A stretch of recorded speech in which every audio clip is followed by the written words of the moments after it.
आज हम सुनने जा रहे हैं भविष्यवाणी पूरा होना है तो ये सब बातों को हम लोगों को जानना चाहिए। यदि रुकावट से बचना है तो पवित्र आत्मा से भरना, पवित्र आत्मा से भरेंगे तो क्या होगा। यहाँ पवित्र आत्मा से भरने वाला व्यक्ति का पहचान को हम देख सकते हैं। आज का विषय है मेरा पवित्र आत्मा की आवाज सुनना।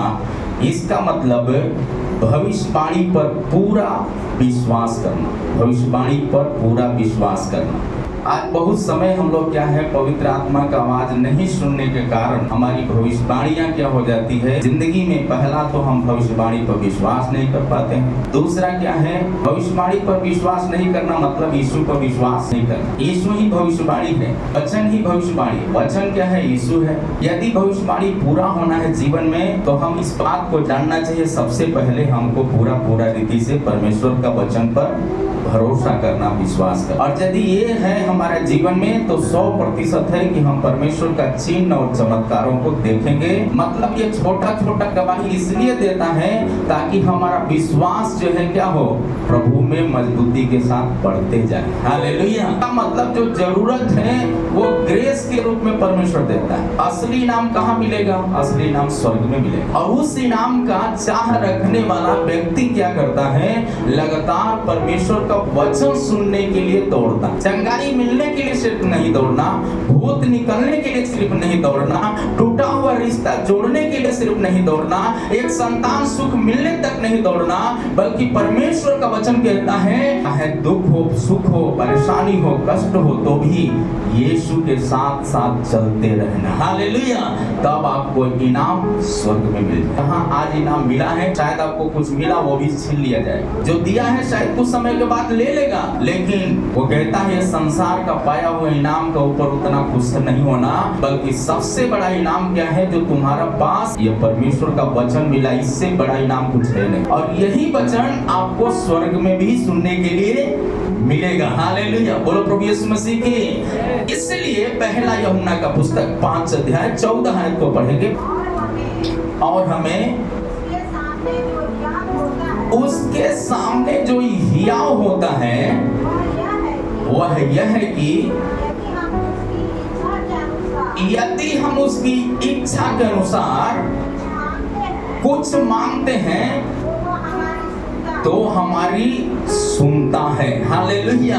हम बहुत विषय के लिए प्रार्थना करते होंगे, बहुत कुछ इच्छा के साथ इधर आते होंगे, लेकिन वो सबका उत्तर मिल जाएगा ये कोई जरूरी नहीं है। पर सवाल यहाँ है, यदि यूहन्ना इस बात की, इस भविष्यवाणी की पुस्तक से हमें आगाह करता है कि सबका उत्तर मिल जाना है, ये कोई जरूरी नहीं है कि मिलेगा। मिलना है तो आप हर समय परमेश्वर का आवाज सुनने के लिए ललायित रहें। जब आप ललायित रहेंगे उसकी इच्छा के अनुसार समय पर आप सबका उत्तर को देखेंगे। हालेलुया। इसलिए कहता है उसकी इच्छा के अनुसार मांगना।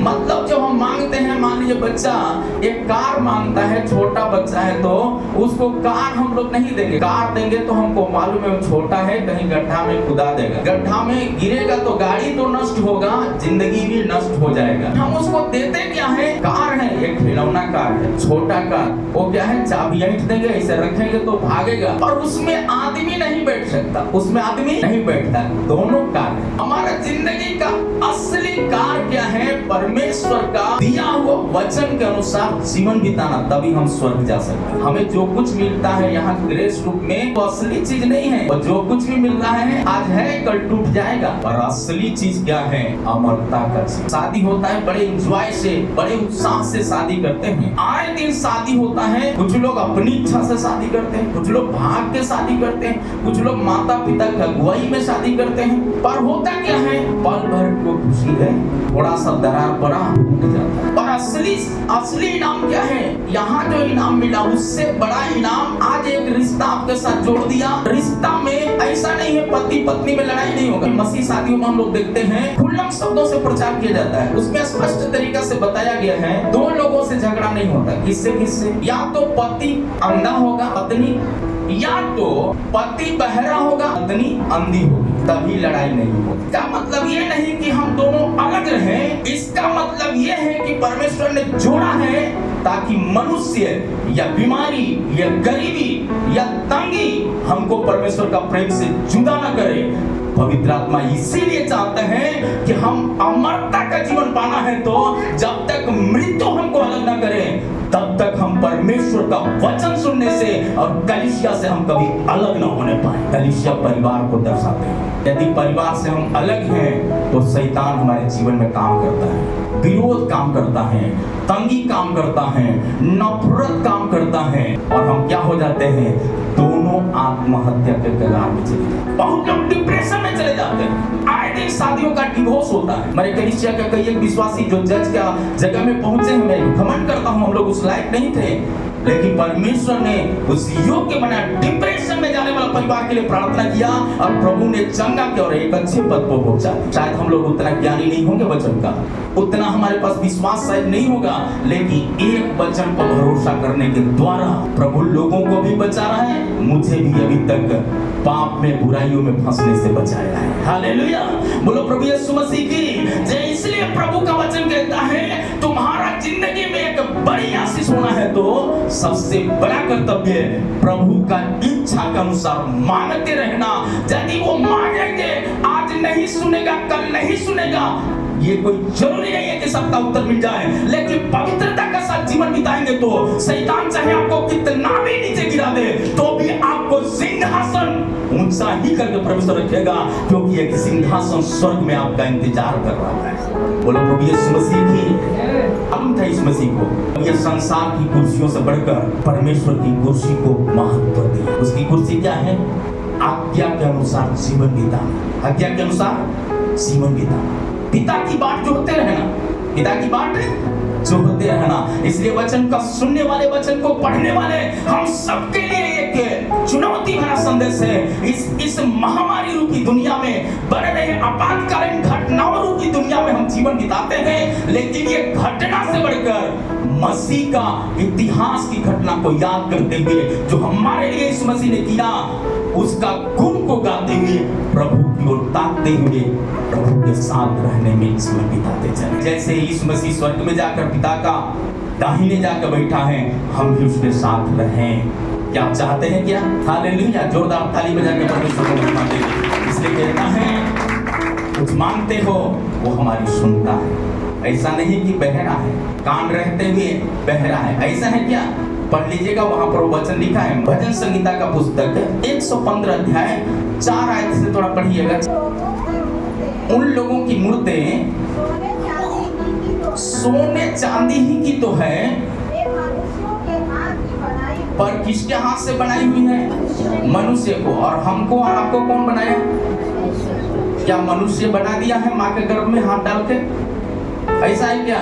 इसलिए कहता है सोने चांदी की मूर्तें तो है, लेकिन वो मनुष्य का हाथ के द्वारा बनाई हुई है। पढ़िएगा आगे जी। उसके मुंह तो रहता है, बोल नहीं सकती। उनके आंख भी बहुत बढ़िया है, देख नहीं सकती। कान तो रहते हैं, सुन नहीं सकती। उनके नाक तो रहते हैं, परंतु वह सूंघ नहीं सकती। उनके हाथ तो रहते हैं, स्पर्श मतलब छू नहीं सकती।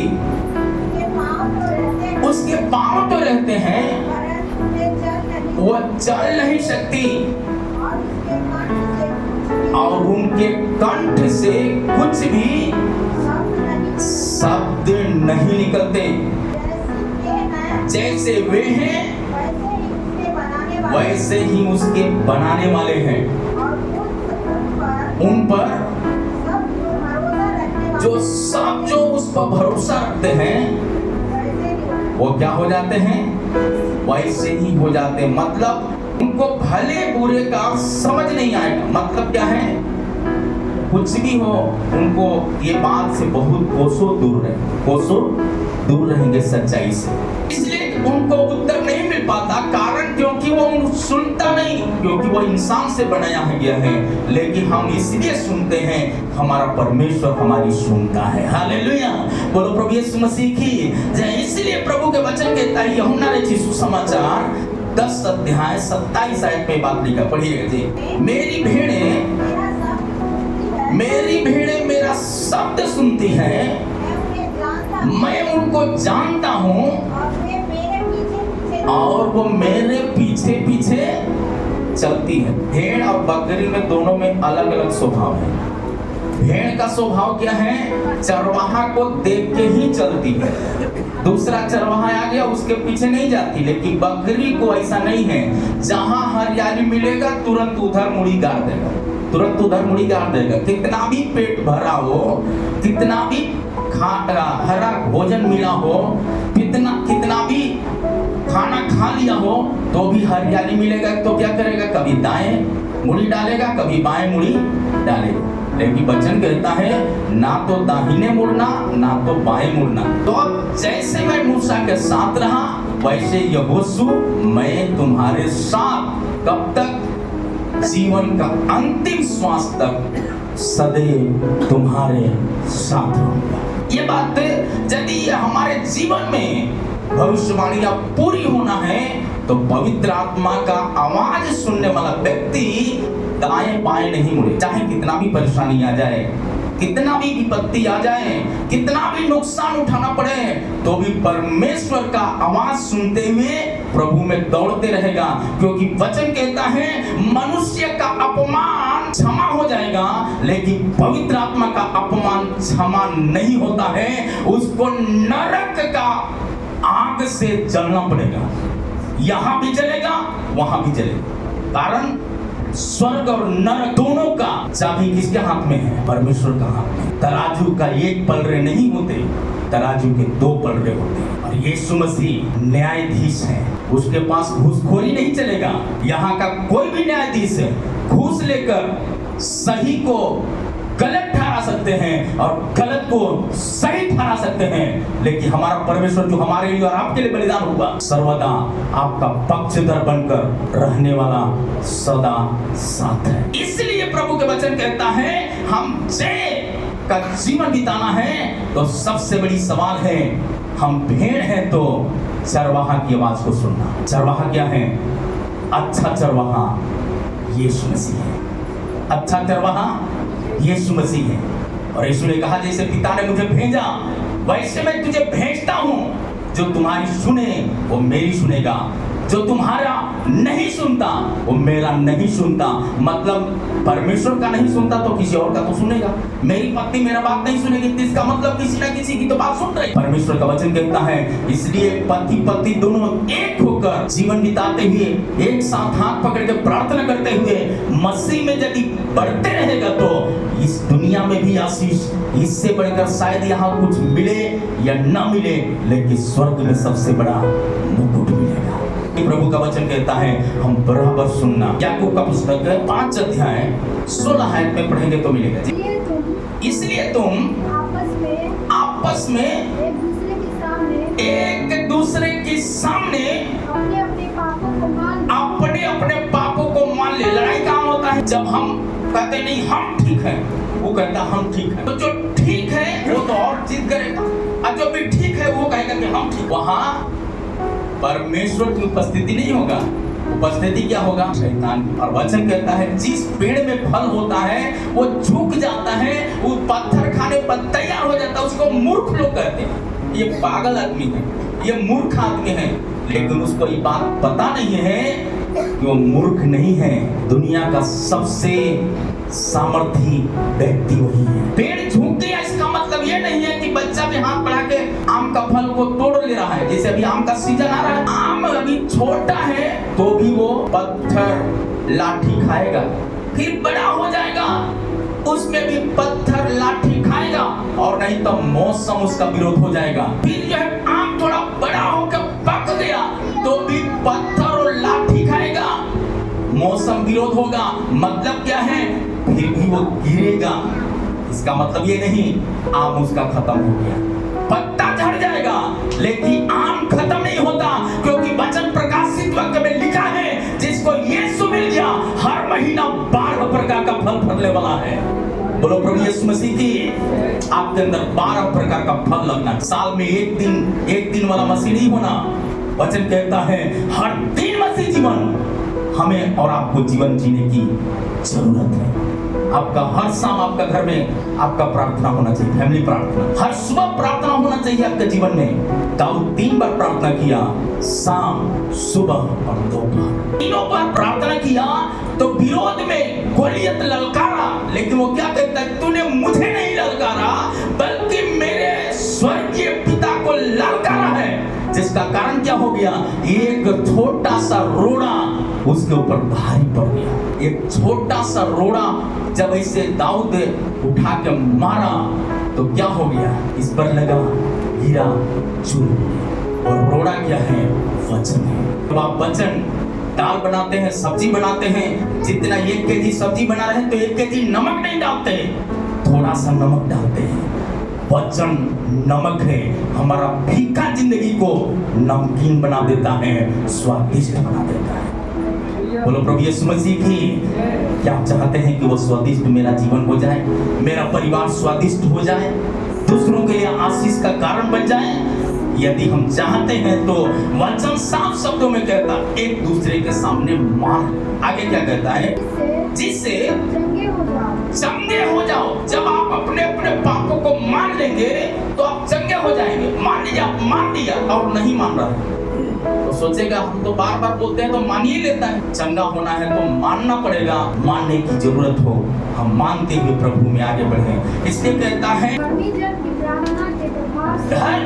की प्रार्थना के प्रभाव से बहुत कुछ हो सकता है। बहुत कुछ हो सकता है। जो आपके जिंदगी में नहीं होने वाला है ऐसी कुछ हो जाए। बहुत बार मानने के कारण नुकसान भी उठाना पड़ता है, बहुत कुछ नहीं मानने के कारण भी नुकसान उठाना पड़ता है, बहुत कुछ मानने के बाद भी बहुत तरह के आपको सतावट सहना पड़ेगा, बहुत कुछ नहीं मानने के बाद भी सतावट सहना पड़ेगा। इसका मतलब ये नहीं हम अपने परिवार से दूर चले जाएं, कलीसिया से दूर चले जाएं। कलीसिया से दूर होना मतलब क्या है, शैतान का मुंह में जाना। परिवार से दूर होना का मतलब क्या है, शैतान का मुंह में जाना। ये कौन कहता है, परमेश्वर कहता है। इसलिए कहता है जो मेरी सुनता है वो तुम्हारी सुनता है, और जो मांगोगे, जो कुछ भी मांगोगे वो तुम्हारी मांगे पूरी हो जाएगा। हालेलुया। रोमियो का पुस्तक 8 अध्याय 26 से 27 आयत तक पढ़िए। इसी रीति से आत्मा भी हमारी दुर्बलता में सहायता करता है, क्योंकि हम नहीं जानते प्रार्थना किस रीति से करना चाहिए। आत्मा आप ही ऐसी आहें भर भर कर जो बयान से बाहर है हमारे लिए क्या करता है, विनती करता है। और मनों को जांचने वाला। लोग कपड़ा से तो लोग दूसरे को जांचते हैं, लेकिन परमेश्वर मन का स्वामी है। वो क्या है, मन को जांचता है, मन को जांचता और तौलता है हमारे मन में क्या चल रहा है। जानता है कि हाँ आत्मा की मनसा क्या है। आत्मा की मनसा क्या है, आत्मा की मनसा क्या है वो जानता है, क्योंकि वो पवित्र लोगों के लिए परमेश्वर की इच्छा के अनुसार वो क्या करता है, पवित्र आत्मा यानी परमेश्वर की इच्छा के अनुसार हमारे लिए और आपके लिए विनती करता है। तो लोगों को प्रार्थना करने के बाद ठीक नहीं होता तो मैं एक ही चीज बोलते हैं, 24 घंटा की या 2 घंटा का अंतरात्मा की आवाज सुनिए और आंख बंद करके घुटना टेक करके प्रार्थना करिए। क्योंकि हम तो प्रार्थना कर रहे हैं, लेकिन आप भी प्रार्थना करना है, कुछ जैसे भी आता प्रार्थना करिए। तो लोग बोलते हैं भैया प्रार्थना करने को आता ही नहीं, कुछ नहीं आता है, तो आप अपना बात बताना चाहते हैं ना, दाल में नमक नहीं है इतना तो बोलना चाहते हैं कि भैया नमक दीजिए, दीदी नमक दीजिए, बेटा नमक दीजिए, इतना तो कहने आएगा ना। प्रार्थना यही है, प्रार्थना लिख करके नहीं किया, लिखी हुई प्रार्थना नहीं करता है परमेश्वर करने के लिए। आत्मा हमें सिखाता है। आत्मा क्या करता है, सिखाता है, और जरूरतमंदों को जरूरत के अनुसार पूरा भी करता है। हालेलुया। बोलो प्रभु यीशु मसीह की। वचन कहता है मुंह खोल मैं तुझे क्या करूंगा, आप जब मुंह खोलेंगे परमेश्वर जरूर है। इसलिए परमेश्वर का वचन स्पष्ट तरीका से यूहन्ना लिखित सुसमाचार का पुस्तक आपका निर्बलता दूर होना है तो आत्मा को अवसर देना, परमेश्वर को अवसर देना, समय देना, ताकि वो भी आपसे बात कर सके, प्रार्थना कर सके, दुर्बलता में आपका सामर्थ बनकर खड़े हो सके। यूहन्ना 5 अध्याय 8 आयत को पढ़िएगा। यीशु ने उससे कहा, उठ, अपनी खाट उठा, चल फिर। एक कितना साल का बीमारी से कहा है वो भी बात पढ़ लीजिए 5 आयत का। वहां एक मनुष्य था 38 बरस से बीमारी में पड़ा था। सुनने में डॉक्टर का घर में, डॉक्टर का जगह जो था, कोई अंधा, जब अस्पताल में जाते हैं तो बहुत से वार्ड होते हैं ना, वैसे वार्ड था, अलग अलग वार्ड। बीमार से झगड़ा हुआ, कई एक वार्ड था, कुछ लंगड़े का वार्ड, कुछ अंधों का वार्ड था, कुछ बांझ के नाम से जाते हैं उनका वार्ड था, कुछ लोग का और कोई वार्ड था। जो जो बीमारी से थे, सब तरह का बीमार लोग वहां पर इकट्ठे थे। लेकिन इसी आशा से इकट्ठे थे कि जब स्वर्ग से स्वर्गदूत उतरे, अब पानी हिलाए, और जो पहले उतरे वो चंगे हो जाए, पहले उतरे वो चंगे हो जाए। अब आप सोचिए कि स्वर्ग से एक तो स्वर्गदूत पानी में उतरेगा और उतरकर पानी हिलाएगा। जैसे पहले वो पानी में उतरेगा, स्वर्गदूत तो वहां नहीं रहेगा, हिला के पानी को चले जाता था। लेकिन जो वहां थे इंतजार कर रहे, जैसे कूदते थे, तुरंत वो क्या हो जाते थे? चंगे हो जाते। तुरंत क्या हो जाते थे? चंगे हो जाते। अब आप सोचिए कितना भयंकर आशीष की बातें। पर वो चंगाई उसको नहीं मिला। अभी भी क्या है, उसकी इच्छा ये है कि कोई जबरदस्ती हमारा हाथ पकड़ के इसको उतारे, तब हम चंगे हो जाएंगे। कुछ लोग सोचते हैं, पड़ोसी को देखते हैं, पड़ोसी जा रहा है कि नहीं, वो जा रहा है कि नहीं, वो पहले जाएगा तो हम जाएंगे, पहले तो थोड़ा कलीसिया में से झाड़ू लगाना पड़ेगा, कुर्सी लगाना पड़ेगा, प्रार्थना खत्म हुआ तुरंत भाग जाएंगे। और ये व्यक्ति 38 साल बिता दिया वहां इंतजार में। क्या लिखा? बिताया 38 साल, 1 साल 2 साल नहीं, 38 साल से वो कलीसिया को, मैं तो समझता हूँ अपंगता हालात में पहुंच गया है। लोग सोचते हैं ये मूर्ख है, लेकिन वो मूर्ख नहीं है। ये देखना चाहता था कि ये स्वर्गदूत को भी बनाने वाला तो कोई है। स्वर्गदूत इतना बड़ा काम कर सकता है, तो इसका बनाने वाला, इसको आज्ञा देने वाला कितना बड़ा है। बोलो प्रभु यीशु मसीह की। तब उन्होंने क्या किया? यीशु की बात छोड़ दिया, और यीशु उतरता है और कहता है, उनसे हाल समझ उठता है, क्यों इतना साल से तुम यहाँ पड़े हो? कहता है, कोई नहीं है जो मुझे स्वर्गदूत आके पानी हिलाए, तो कोई आके हिलाते ही पानी मुझे उतारे और हम चंगे हो जाए।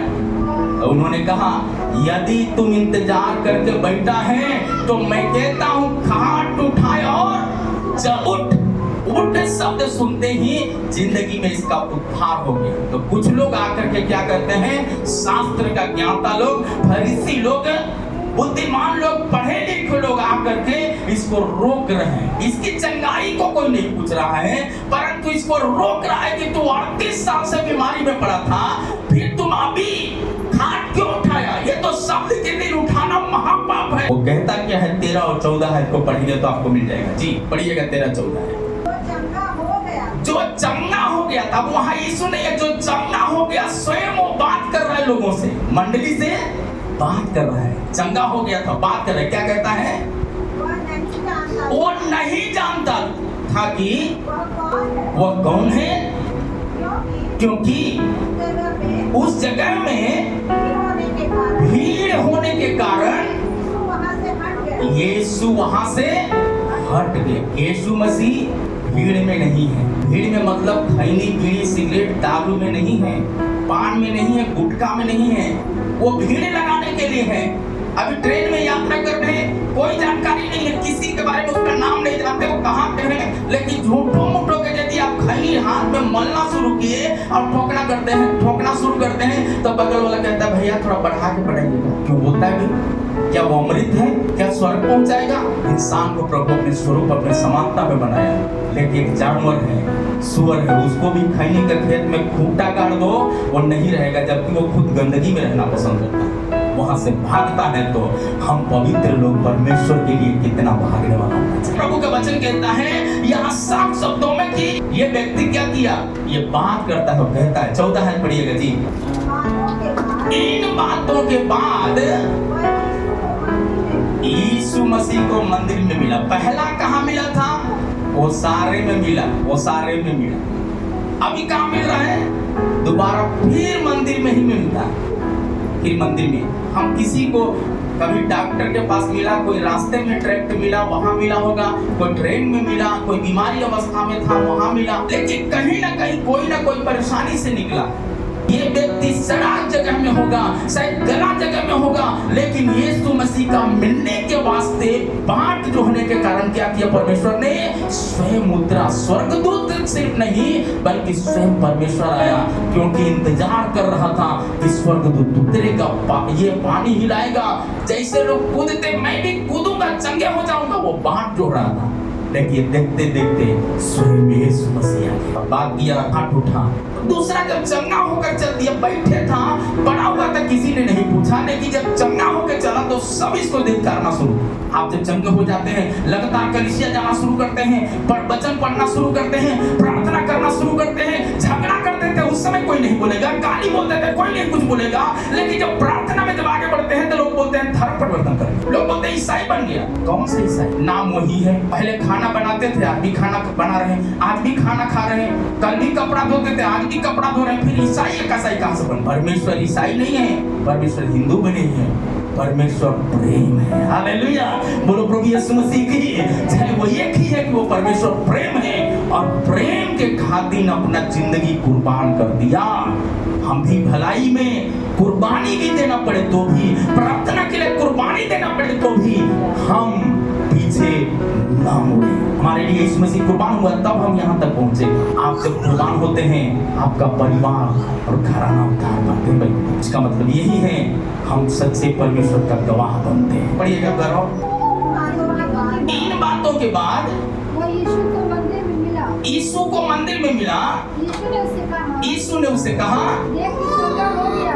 देख तू चंगा हो गया। चंगा होने के बाद भी उसको बड़ा परेशानी था। अभी क्या बोलता है? देख तू चंगा हो गया। कौन बोलता है? यीशु मसीह बोलता। क्या वो खाट उठा, चल फिर बोलने के समय में बोला था तू चंगा हो गया, खाट उठा, और भविष्यवाणी किया, खाट उठा और चल। अभी क्या होता है? ये खुद उसकी भविष्यवाणी पर विश्वास करके कहता है उन्होंने मुझसे कहा, क्या कहा? देख तू चंगा हो गया है। जब चंगा नहीं रहता तो थोड़े खाट उठा के चलेगा। अभी उसकी गवाही ये खुद दे रहा है। हालेलुया, बोलो प्रभु यीशु मसीह की। आपको थोड़ा चंगाई मिला होगा, थोड़ा गवाही का जो योग्य बनाया होगा, ये गवाही मृत्यु के अंतिम श्वास तक प्रभु में एक दूसरे के सामने पत्री बनकर देते रहना।